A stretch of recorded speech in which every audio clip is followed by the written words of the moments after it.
Hello, Olga. Hello. Здравствуйте. Здравствуйте. Can you please present yourself and tell us who you represent here at the COP? Okay. My name is Olga Nikolayeva. I'm from Russia.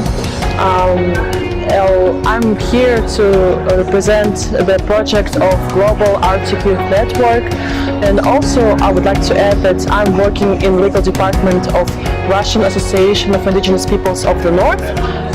It's RIPON, and and I'm there to protect human rights of indigenous peoples. Okay, great. Yes.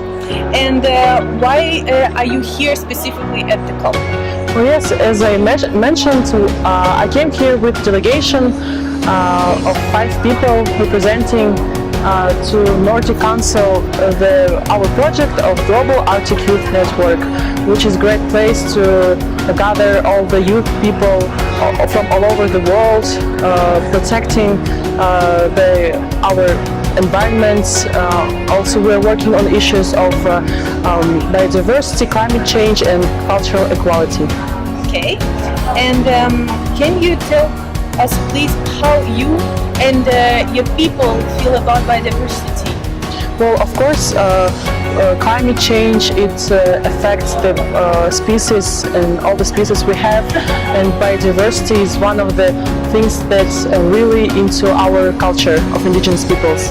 Well, since we're living in the Arctic zone of Russian Federation, we see that some species are gone, some species are just came to our lands. So it's not a huge difference, but there's some changes in environment.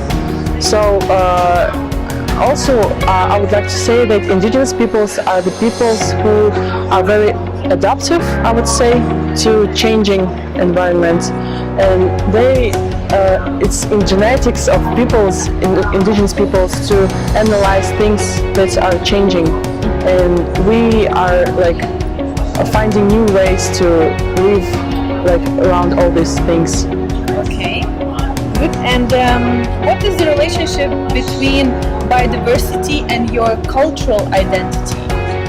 Well, of course, biodiversity really affects our cultural identity. Well, the simplest thing, the simplest example of it would be that Evenks language has words for every part of reindeer, for every part of fish, for every species that we have in our nature. So if we will lose our language, our cultural identity, we will lose all the knowledge, traditional indigenous knowledge about the nature. So it's very important to say that, to preserve. Okay, thank you. And how can Global Arctic Youth Network help you to preserve biodiversity and your cultural heritage?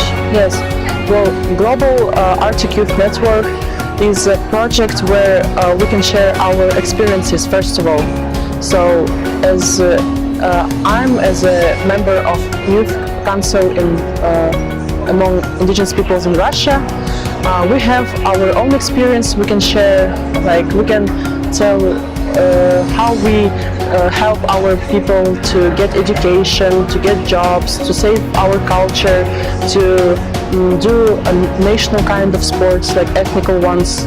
So we have all these stories we can share, first of all. And also our organization AYN will help to unite all the people around the world, because even though we're working mostly among the Arctic countries, but we know that environment is all connected in every part of the world. So if we will lose one bird in Arctic, it won't come to Singapore or China. So basically, every species we have are connecting us.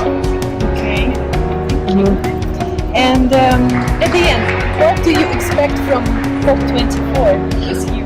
Well, to me, it's my first time attending such event, so I'm very excited to be here already.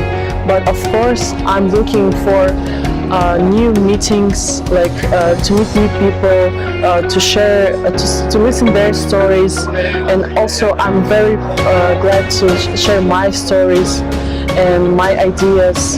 So, well, to me, COP24 is a great place for synergy, I would say, because when you feel all this energy, you get motivated and you go home and work more. So I think it's very amazing opportunity to be here. Okay. Thank you very much for your time, and thank you. we wish you good luck in your mission. Well, thank you. Good luck to you too. Thank you. Thank you very much.